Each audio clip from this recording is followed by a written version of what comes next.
Ladies and gentlemen, come gather round, come gather round, come gather around.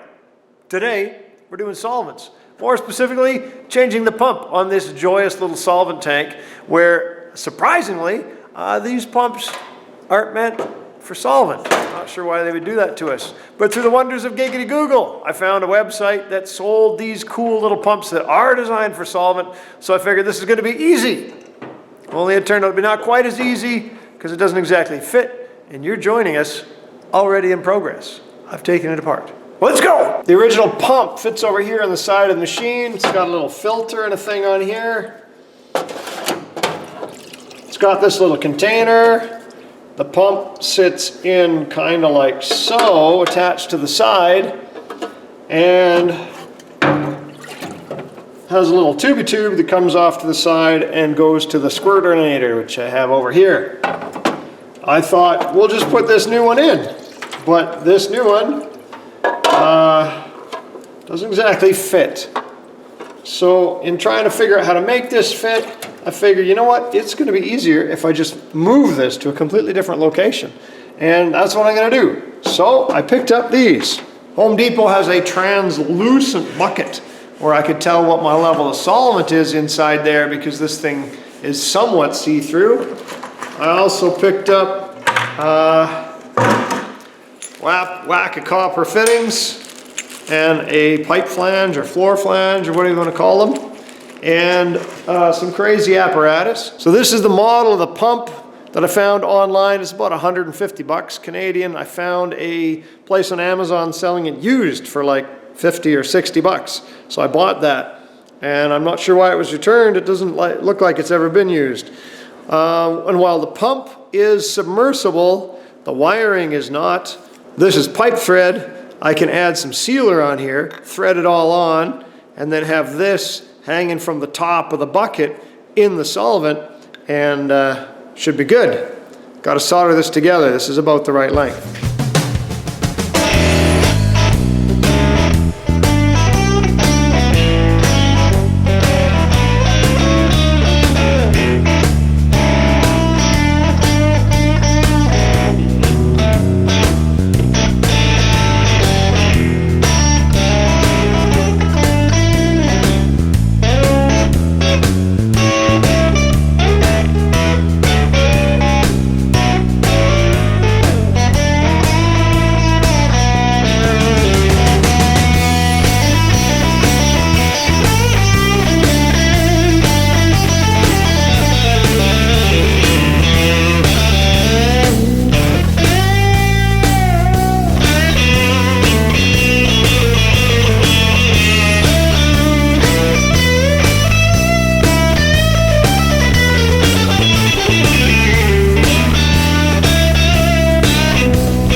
100% ecstatic using this switch. There's probably nothing wrong with it. It's a double pole, double throw switch, but so I'm just going to change it for a different one.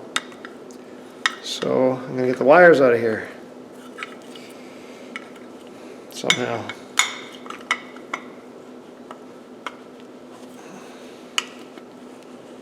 Maybe I'll just cut them. Cut them like glass.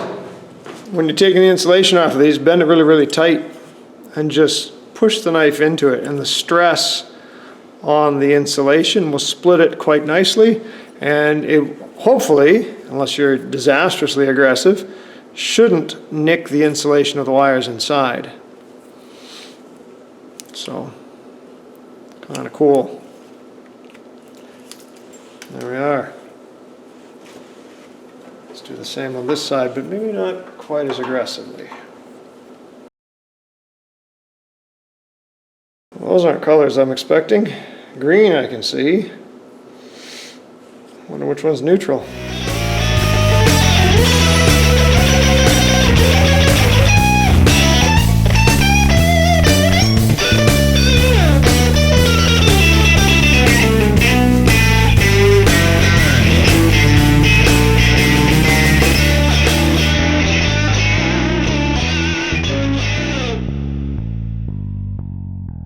So I didn't really want to use this switch. I mean, it's fine, it's normal, it lights up and it's kind of cool. But I was doing this anyways and I thought this is the way to go. And this, like this, is a double pole switch. So it can connect one set and another set. So this is good because then you can turn off the hot side and disconnect the neutral side for a pump that's submerged in solvent. Probably a good idea to just have nothing. Theoretically, you could use a switch like this one, your basic household switch, which merely disconnects the hot side. You could do that, but then you still have the neutral connected down there in the bucket of solvent, and I feel warm and fuzzy at night knowing that I got a double pole switch. This one is double pole. I probably could have reused this. $18. Yeah, I could have like maybe even just put that in a blanking plate and made it work for me. $18, oh my gosh. However, let's connect it. So on this pump, the black is the hot from the wall and brown is the hot for the pump. So they're going to go on one side, beautifully connected.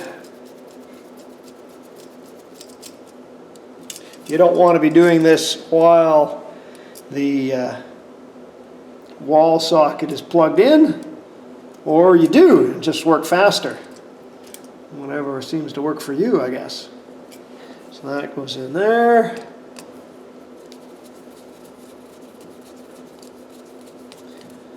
And blue is the neutral on the pump, and white is neutral from the wall.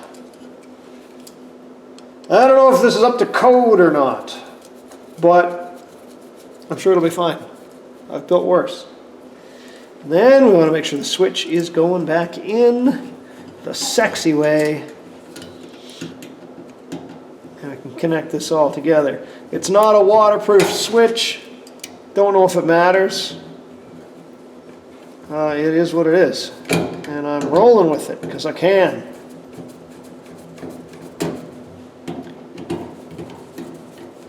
I see I'm going to have a problem here. My conduit thingy, the strain relief for the wires right in the way of that screw. Well, don't that just prove wonderful? However, there's a way. So many pliers have these little screw holes in here, and that's for shortening your screws. You want to thread into the threaded side, so that the piece you cut off is not the threaded side. Trust me on this, I have a pair of pliers with a threaded piece still in there, because at times, I'm an idiot. So we're going to put this in like so, with that 832, and we're just going to make it short enough to work nicely with my conduit clamp. Guess I'm not technically using conduit. Okay, that little, oh yeah. Then you got to unscrew it, and the little threads in the handle help correct your threads. I have a sneaky suspicion that's a 632. Hope it works. Let's find out. Well, I'm buying myself a new box. Oh, we're good. We're good. Was there even a doubt? There we go. Let's see if it works. Plug it in for that burst of sparks. Nothing. Pumping. Pumping up the jam. Pumping it up. You can see it coming through here. So we're good. We need a cover. We'll happen to have a cover in sexy galvanized. That's the kind of covers I like.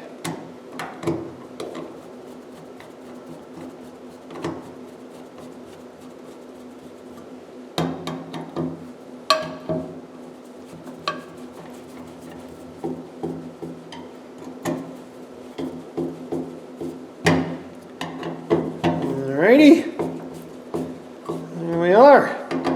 And one solvent tank. Wired, pumped, and saucy. Awesome. And a switch that I could use for switching. Solventy goodness, I can smell it from here. So I can flick the switch. I got the pump going. It actually goes,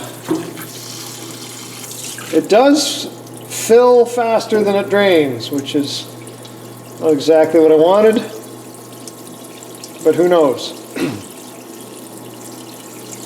I may do something to reduce the flow. I may drill a hole in the copper pipe of this way down in the bucket, just to send some of it back into the bucket and less of it here. We'll see. I don't really do a lot of parts washing. I may also just put a bigger drain, like a sink drain. Might be a good way to go in here. I don't know, we'll figure it out. As it is, I'm pretty pleased. Hopefully that pump works better. Yay! All right, break it up, back to work. And thanks for watching.